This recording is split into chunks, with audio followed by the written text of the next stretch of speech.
If you're planning your very first trip to Columbus, Ohio, this video is for you. Whether you're thinking about moving here, visiting family, or just spending a weekend exploring, today I'm going to show you exactly how I would spend 48 hours in Columbus. We'll cover things on where to eat, the best neighborhoods to explore, family-friendly attractions, nightlife, free activities, and a few hidden gems that even some locals don't know about. By the end of this video, you'll have the perfect weekend itinerary ready to go.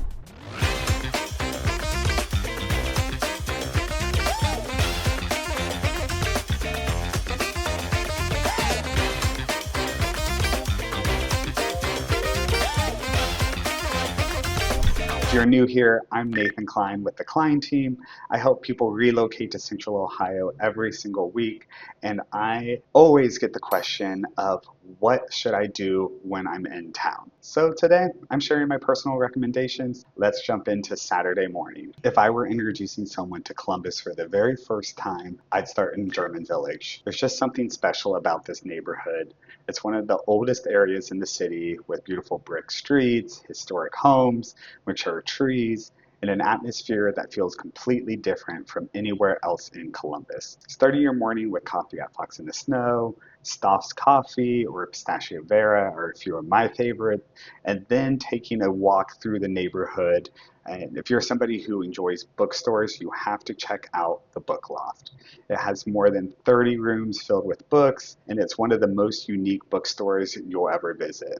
It can be a little overwhelming, but definitely worth the visit. From there, walk through Schiller Park. It's a beautiful place to relax, especially during the warmer months, where you'll often find community events and outdoor performances.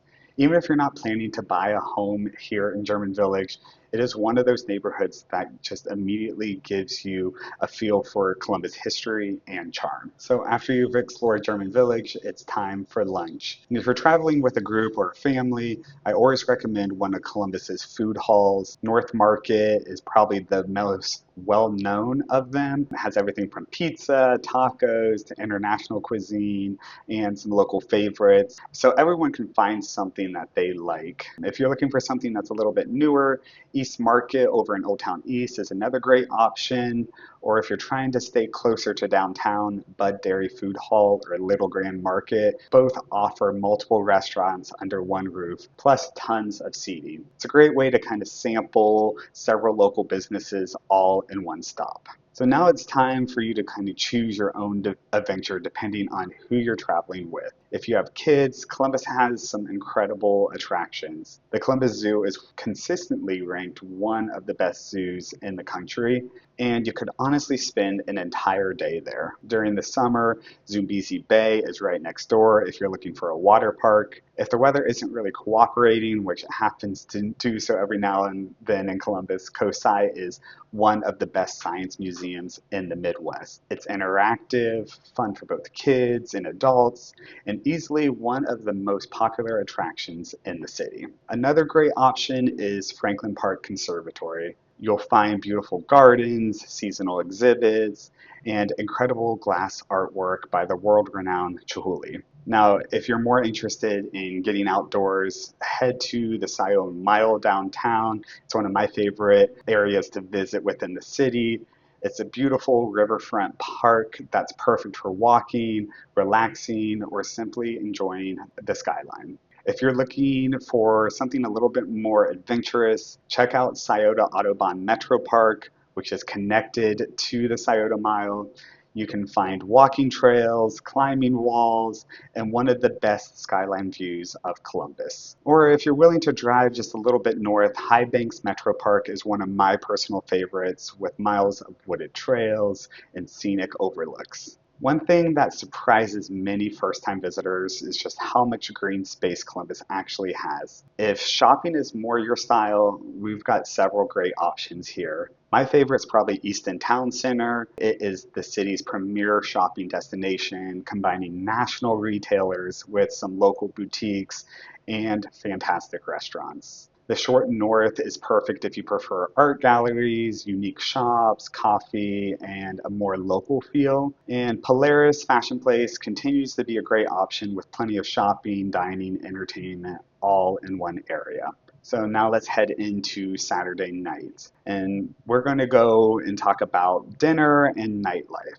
So instead of recommending one specific restaurant, I usually recommend choosing a neighborhood because each one has its own personality. So if you're looking for more energy, head to the short north. You'll find incredible restaurants, rooftop bars, cocktail lounges, art galleries, plenty of nightlife, all within walking distance. If you prefer something a little newer and more upscale and maybe not so high pace, Bridge Park in Dublin has become one of the top destinations in Central Ohio. It's incredibly walkable and packed with restaurants, bars, and beautiful views along the river, connected via a pedestrian bridge to old historic Dublin, which offers charming streets, excellent restaurants, and a more relaxed atmosphere.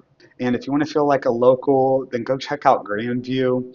Grandview Ave is filled with locally owned restaurants, retail shops, coffee shops, and many first time visitors overlook this area. If you're planning to stay out a little bit later, I would say check out Lincoln Social or Stories on High for some rooftop cocktails and amazing skyline views.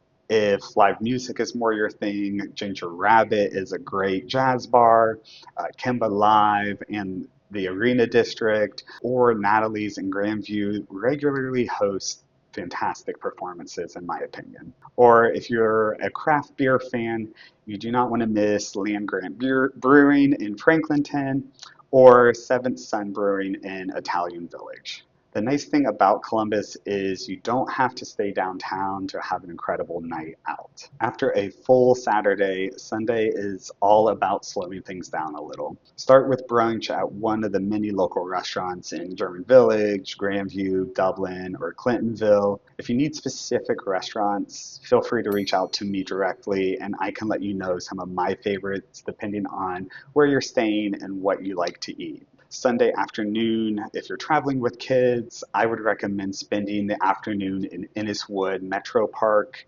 It's beautiful, peaceful, and has one of the best children's gardens in the region. A couple of other fun options are Slate Run Living Historical Farm, where kids can experience what life on an Ohio farm looked like over 100 years ago, or Zip Zone, which has a ropes obstacle course. Wow, that's a tongue twister. It is right up in Westerville, super fun for kids who are a little bit more adventurous. If you're visiting without kids, spend your afternoon exploring one of Columbus's most walkable neighborhoods, Worthington, Clintonville, Grandview, or Dublin.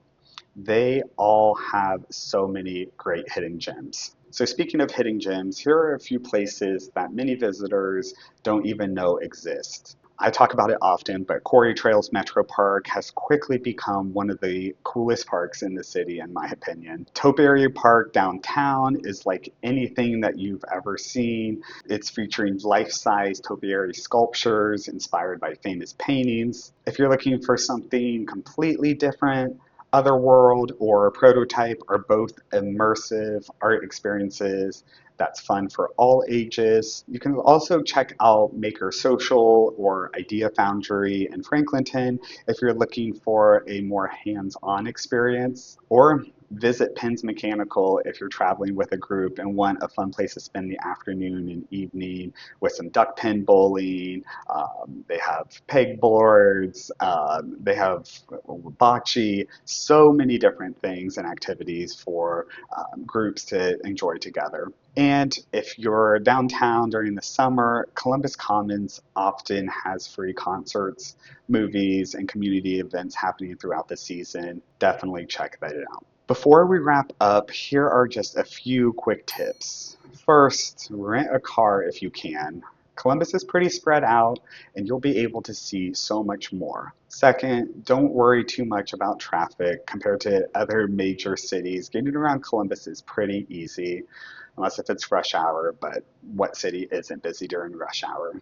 And finally, don't underestimate how much there is to do here. Most first-time visitors come expecting a smaller Midwest city and leave surprised by how much Columbus has to offer.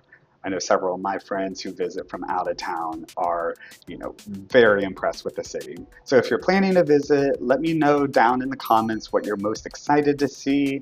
And if you're thinking about moving to Columbus, make sure you check out my other videos covering neighborhoods, housing costs, schools, and everything else in between, so that you can be fully informed before making the move. If you found this super helpful, I would appreciate if you hit that like button and subscribe for more videos about living in Central Ohio. Thank you so much for watching, and I'll see you in the next one.